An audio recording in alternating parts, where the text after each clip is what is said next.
પ્રથમ તો બહુ જ સારા ભાવે ખરીદારી કરી છે. 740 જો મેં બરાબર સાંભળ્યું ના ગૌરાંગ, 940 રૂપિયાની એમની ખરીદી છે.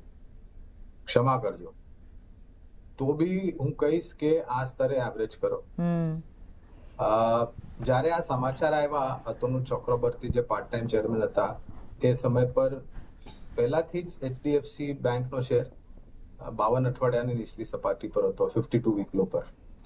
આ સમાચાર આવ્યા, નીચલી સપાટી વધારે નીચે આવી અને ત્યારબાદ 3 કર્મચારીઓને રાજીનામું આપવું પડ્યું, કારણ કે અમુક મિસ સેલિંગ કરેલું એ લોકોએ. આના લીધે બી દબાવ વધ્યો.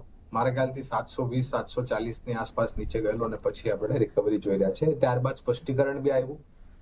આરબીઆઈ ગવર્નર તરફથી બી સ્પષ્ટીકરણ આપ્યું આ બધી વાતોને લઈને. પ્રીતિ, હું એક વાત સ્પષ્ટ રૂપે કહેવા માંગીશ કે આ જે બી થયું છે એના લીધે બેંકના કામકાજમાં કાંઈ મોટો પરિવર્તન નહીં થાય, કાં તો ખરાબ પરિણામ આવવાની શક્યતા બિલકુલ નથી. અમારી આજની તારીખમાં બી રોકાણ જાળવી રાખવાની અને ખરીદારીની ભલામણ છે.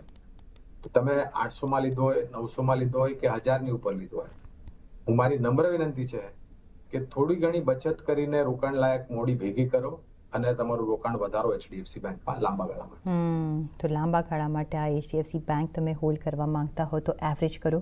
તમારી પરચેસ પ્રાઇસ ઊંચી છે તો અત્યારના આ લેવલ્સ પર તમને આ કાઉન્ટર નહીં મળે, તો મે બી તમે એવરેજ કરી લો, તમારો કોસ્ટ નીચે લાવો.